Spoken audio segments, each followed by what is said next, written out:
It had been unclear whether the UN Secretary-General Antonio Guterres would attend this week's annual BRICS summit in Kazan, Russia.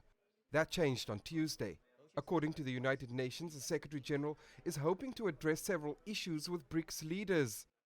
The Pact for the Future includes important steps on disarmament, including the first multilateral agreement on nuclear disarmament in more than a decade, and steps that address the weaponization of outer space and the use of lethal autonomous weapons.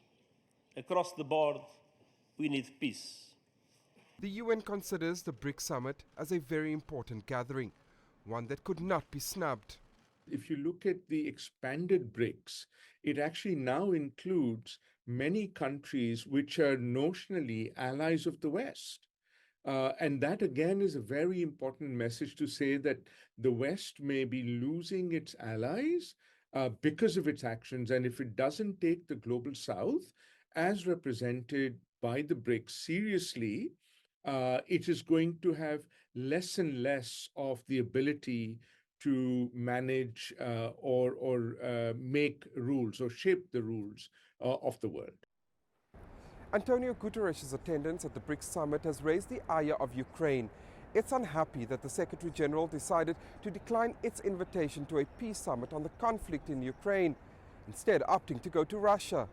Professor Wangiguru Sadhu says the Secretary-General is looking at the bigger picture here, adding that by attending the BRICS summit, he will be in a better position to diplomatically engage with Russian President Vladimir Putin and other BRICS leaders.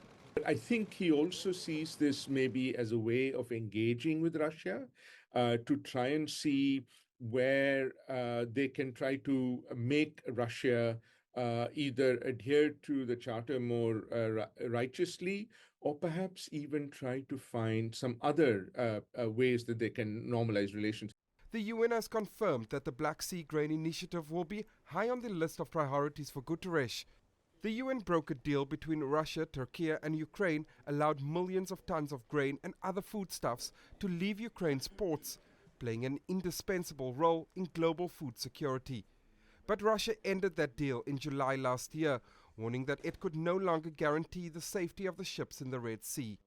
Antonio Guterres' diplomatic skills will be put to the test as he tries to resurrect the grain deal, bring an end to the fighting in Ukraine, and have tough conversations about the war in the Middle East. Jody Jacobs, CGTN, New York.